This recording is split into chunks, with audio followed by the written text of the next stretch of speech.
Здравейте! В това видео ще ви покажа основните стъпки за стартиране на онлайн магазин в платформата SmartAllies. Започвам с създаване на първия ни продукт. Попълвам име, продажна цена, промоционална. Създавам няколко основни категории и ги преподреждам в дървовидната структура. Избирам двете категории, в които ще се вижда нашия продукт. Качвам в галерията изображение, което да се вижда като основно, и две допълнителни изображения за илюстрация на продукта. Попълвам си метаописание, кратко описание и основно описание на продукта, на които ви съветвам да обърнете специално внимание. И след запис го виждам в списъка с продукти.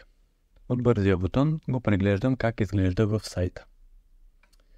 Сайта обаче в основната си страница все още няма нищо качено, затова отивам в настройки на страници. От тук, през дизайнера на страници, добавям няколко основни секции за илюстриране на нашия магазин. Започвам с слайдър, слагам му заглавие и изображение. След слайдъра ще добавя една друга секция, която наричаме интерактивен слайдър. Тя е малко по-разчупена като визия с по-малко изображение, отново заглавие и текст.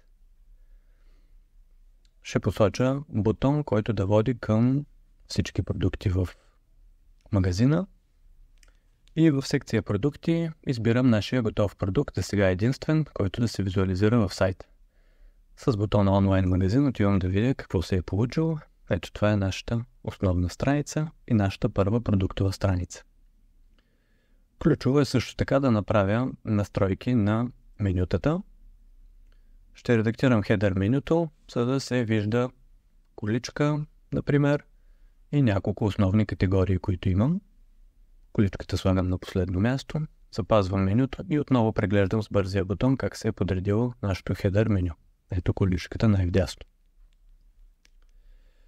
Следващата ключова настройка за стартиране на нашия онлайн магазин са настройките за доставки и плащания.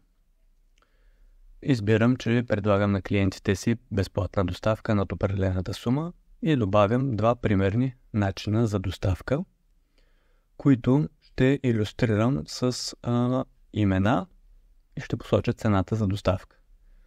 В името за визуализация посочвам с кой куриер, например, работя.